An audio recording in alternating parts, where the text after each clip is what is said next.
Labas šauliai, ačiū, kad užsisakote mano būrimą. Nu ką, pasižiūrėsime, kam žada gruodžio mėnuo. Iš pradžių pažiūrėsime į bendrą energiją mėnesio, į reikšmę jums, ką tas mėnuo žada bendrai. Ir po to pasitikrinsime atskiras gyvenimo sritis, meilės santykiai, darbas, pinigai ir bendra savijauta būsena. Nu gerai, tai pasižiūrime tada, nuo ko pradedam, tai yra, kaip sakiau, bendra mėnesio energija, reikšmė mėnesio, į ką atkreipti dėmesį, kokia žinutė pagrindinė. Gerai, turim 3 kortas, nu tai žiūrime. Geras. 2 kortos, kuriuose vyksta veiksmas, plaukimas, skridimas ar kažkas, ar ne? Ir kai ruošiausi jūsų būrimui, kažkaip atėjo į galvą tokia mintis, kad jūs šaunat kažkur, šaunat. Nu tai ką, galit keliauti, galit šauti kokią idėją, šauti pažangą darbe. Toks jausmas, kažkur įvyksta toksai greitas paaugimas su labai gerom emocijom. Ir mes ir matom, kad viena korta rodo apie nuotykį, apie tai, kad jūsų tie rizikingi veiksmai atsipirks gruodžio mėnesį, kad jūsų sėkmė, jūsų laimė, jūsų pasitenkinimas gyvenime, jisai iš tikrųjų priklauso nuo to, ant kiek jūs nebijot rizikuoti. Kuo jūs labiau rizikuojate, tuo labiau jums sekasi gyvenime. Ir kita korta šalia jos kalba apie tai, kad jūsų tas plaukimas, jūsų tos rizikos ir tas šuolis į priekį jis bus ganėtinai, toks sklandus. Ir čia irgi jums turbūt paskatinimas, nebijoti, galbūt tikrai užsisakyti tą kelionę, galbūt apie kurią jau kuris laikas svajojate, ar keisti tą darbą, į kurį svajojate, ar persikelti. Vėlgi toks jausmas, kad nebijokite daryti tų tokių pasikeitimų gyvenime, nes ne tik, kad jie bus sklandus ir ganėtinai lengvai ir atrodo, gal kartais ir savaime susiklostantys, bet jūs gausite ir daug pasitenkinimo savimi ir žiauriai daug malonumo, nes turim kitą kortą, kuri kalba apie malonumą, apie atsipalaidavimą, apie šventes, kas irgi dar gali būti žinutė, kad gruodis bus gausų švenčių. Ne veltui jūs esat šauliai, tai didžioji dalis jūsų gruodį švęs gimtadienį ir toks jausmas, kad pasidžiaukit, kad ir kiek jų metų, kad ir kokia jūsų ta gyvenimo situacija, jūs džiaukitės, nes jūs esate gyvi, ar ne? Ir kol mes gyvi šitoje žemėje, tol mes turime ir tikslų, ir svajonių, ir galimybių pasiekti tai, ko norime. Ir toks jausmas, kad pasižiūrėkit, kur jūs galbūt save šiek tiek nuvertinot, apribojot, galbūt siauriau matėte savo gyvenimą, apskritai pasaulį gal, ir dabar gruodį suprantat, kad wow, kiek dar yra neatrastų galimybių, nepamatytų kraštų, nepadirbtų darbų. Toks jausmas, kad leidžiat savo atsipalaiduoti ir iš to atsipalaidavimo ateina noras plėstis. Tai plėtimasis ir šovimas į viršų labai jaučiamas yra pas jūs gruodžio mėnesį. Ir pasižiūrim dabar, ką jums žada atskirose gyvenimo srityse. Meilė, darbas. Meilė, darbas, sakau, taip, iš pradžių nuo meilės santykių. Meilė ir santykiai, meilė ir santykiai.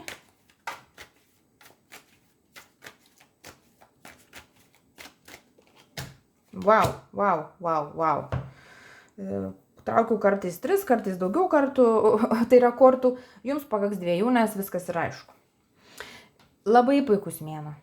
Kai tik pamatau vaivorykštę, tai visada žinau, kad toj srity viskas čiki ir dar geriau. Ir toks jausmas, kad aš visų dabar pirma kalbu apie tos, kurie turi porą, kad galbūt net buvo pats geriausias laikotarpis paskutiniai mėnesiai, kad galbūt kažkur pasipykdavot, galbūt net pagalvojate apie skyrybas ar kažkas, tokį matau bendrą pavargimą. Tai atsigaunat gruodžio mėnesį ir eilinį sykį suprantat, kad vis tik esat su žmogum, su kuriuo jums yra gerai. Nes ta korta atgimimas, jinai ir simbolizuoja, kad praeina tas laikotarpis, kada jūs jaučiate sunkume, kada savimi abejojate, kada nesate tikras ir dabar jaučiate, kad viskas yra gerai ir tose sąlygose, kurios ir yra. Tai gali būti dėl ko tas ir buvo galbūt kažkokia krizė, jeigu jinai buvo santykiuose, tai dėl to, kad šiaip gal buvote pavargęs, gal nesijautėt realizavęsis kitose gyvenimo srityse ir tarsi, partnerystė persijėmė tą, bet iš tikrųjų su jūsų partnerystė ir tikimu vienas kitam, čia neturiu prie ko prikirpti. Viskas yra tinkamai ir viskas yra gražu ir gruodį jūs iš naujo pradedat ar tiesiog vėl pradedat nuo mėgautis vienas kitu ir mėgautis savo šeimą. Tai tokį, net sakyčiau, idilišką šeimininį gyvenimą matau tiem, kas turi šeimas. Kas yra vieniši, aš matau, kad jūs prisikeliat iš tokio netikėjimo savimi ir iš nusivylimų galbūt santykiais į tą tikėjimą, kad vis tik jūs galite ir šeimą turėti, ar vėl turėti. Ir toks jausmas, kad atsiranda jumise motyvacija ir viltis ir gali būti, kad gruodžio mėnesis atneša tam tikrų pažinčių ir galimybių, bent jau pasikeitusių požiūrio tašką, kuris tada garantuos, kad ta galimybė, jinai atsiras gyvenime pakankamai greitai. Tai va, tai toks bendras optimizmas, bendras tikėjimas, kad viskas yra gerai ir kad viskas bus gerai ir kad viskas gali būti gerai. Ir matau potencialą į plėtimas, į šeimos kūrimus, į gal daugiau vaikų turėjimus. Ir, tokius dalykus, kada labai tokios vėlgi šiltos emocijos ir su tokiu vėl, kad šaunat į viršų. Tai, puiku, nėra čia daugiau ką labai išsiplėsti. Žiūrim toliau. Darbas pinigai. Ką su darbu pinigais mums žada?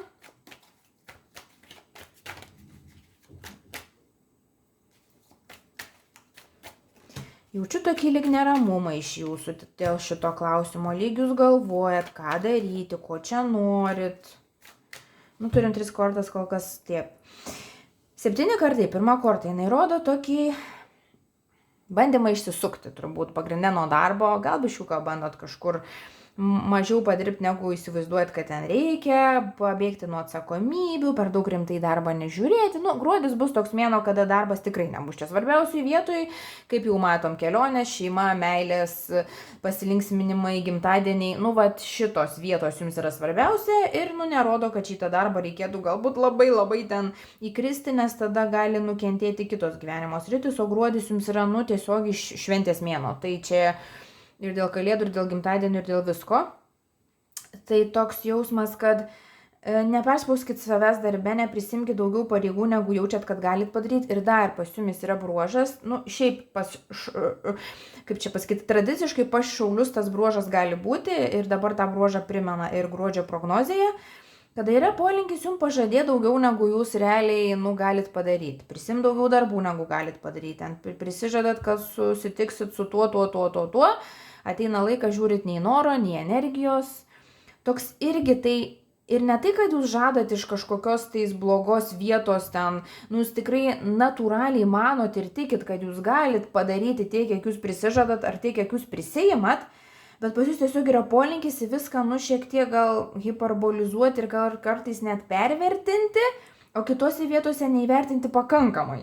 Ir gaunasi, kad jūs iš to užsidegimų ir noro padaryti ir atrodo tas noras nuoširdus, kartais prisižadat ir prisima daugiau negu po savaitės ar po mėnesio ar po metų, tikrai norit padaryti. Tai tiesiog gruodį toks ir yra, kad jūs biškiuką prisistabdykit save. Jeigu norit kažkur ten kažką daryti, tai geriau tada skirkit laiką šeimai, skirkit laiką hobiams, skirkit laiką kelionėms, iš to bus daugiau naudos, negu kad prisižadėsit, prisimsit kažkokių projektų darbe ir po to žiūrėsit, kad nelabai norite tą daryti. Tai tai dėl to ir matau tą tokį bandymą išsisukti nuo to, ką jau esat prižadėjęs padaryti, tai kad užbėgti įvykiams už akių, neprisižadėkit, nespėsit sausį, galėsit tos darbus pasidaryti, bet gruodį, tiesiog statykit savį tą, kad gal geriau biškiuką mažiau pasimti, negu jūs galvojat, kad galit, tai tada bent jau pasidarysit ir bus rami galva.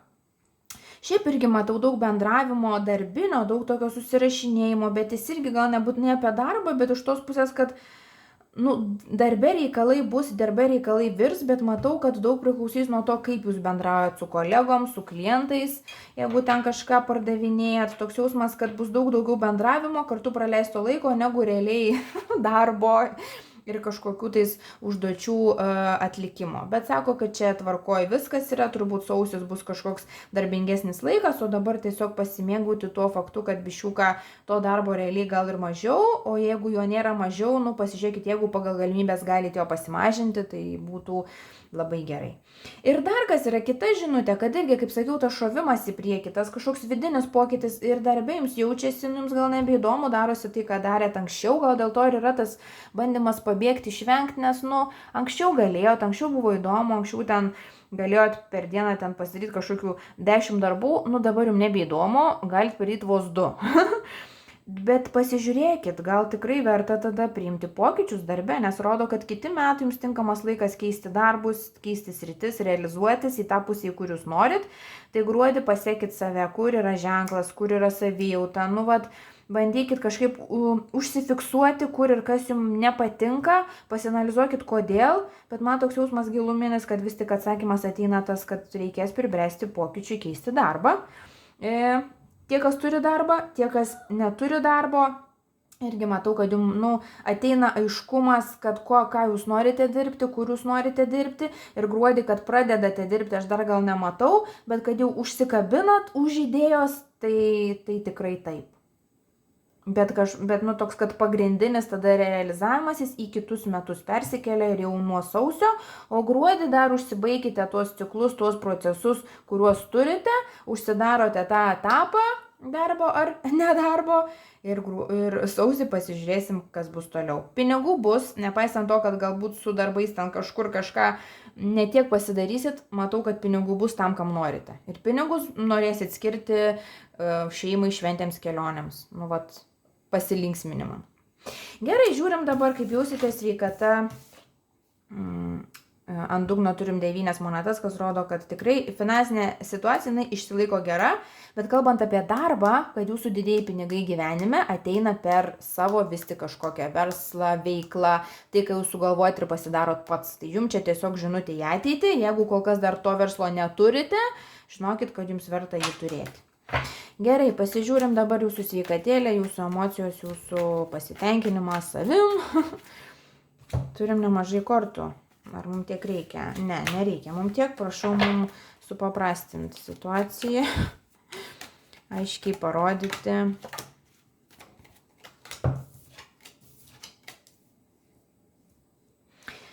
Fizinė sveikata gera, stabilumas, toks apskritai išorinis stabilumas, pinigų stabilumas, šeimos stabilumas, ypatingai šeimos vienetas, tas šeimos stabilumas labai pasireiškia gruodžio mėnesį ir čia gali būti, kaip sakiau, kaip kontrastas po kažkokio biščiuko laikotarpio, kada neaišku buvo, kas čia bus, tai žinokit, viskas su šeima stabilu ir tada jūs gaunat daugiau tikėjimo, daugiau pasitikėjimo savimi, atsipalaiduojat ir matau, kad gali būti, kad pastari keliai mėnesiai, sakyčiau, gal net apie pusmečio, gal net ir metai. Jos lydėjo toks jūsų kartais atsirandantis bejėgiškumo jausmas, depresijos jausmas, kad nežinot, ar sugebėsit, nežinot, ko norit, nežinot, ar tikrai daro tą, ką reikia, žinot, atrodo, sukatės rate, darot ir matau, kad va tas vidinis jausmas jūs palieka, iš jūsų išeina, išgaruoja gruodžio mėnesį, nes mes matom pasveikimo kortą. Tai čia, aišku, simbolis yra tai, kad jeigu turėt kažkokius fizinius susirgimus ar negalavimus iki gruodžio mėnesio, jie taisosi, bet man čia labiau yra vis tik tas vidinis liūdesėlis, kuris neaišku ko, neaišku kodėl, tas laikas praeina, jūs atsigaunat ir labai daug ką lemia tai, kad šeimos aplinkoje jūs pradeda labiau suprasti, palaikyti, kad šeimoje jūs randa tą tokią saugią vietelę ir su šeima viskas stabilu. Ir ar mes kalbam apie šeimą vyrų, žmonas ir vaikus, ar mes kalbam apie šeimą tėvus, gal senelius, galbūt kai kam draugai šeima yra. Toks, kad ir kokią jų šeimą turit, ar kad ir ką laikot šeima, va tam vienete jūs randat ramybę, randat savo vietą, randat pailsėjimą ir nusiraminimą, netgi išmokstat gyventi taip, kad leidžiat, kad kiti jumis pasirūpintų. Ir tada tas liūdesėlis praeina ir jūs suprantat, kad jūs turit palaikymą, jūs turit komandą, jūs turit, pačius save stipresnius ir galit, be to jau liūdesėlio, daryti tas rizikas, apie kurias jums ir kalbėjo pradžioj. Tai, sakyčiau, toks labai irgi, atrodo, pradėjom mėnesį taip nerūpestingai pasakoti, bet gale suprantam, kad tas visas, tas nerūpestingumas atsiranda po to laikotarpio, kada šiek tiek blogiau jautėtės. Bet matom tokį žaibišką pagerėjimą, strėlė į viršų ir mėnesio galą ir visus metus užbaigėt su tokiu pasiryžimu, dabar tai aš parodysiu, dabar aš žinau, ko aš noriu, žinau, ką aš galiu, dabar jau aš parodysiu. Tai va, tai tikiuosi, kad taip ir bus, tikiuosi, kad bus puikus gruodis. Ačiū labai, kad užsisakot būrimus ir iki.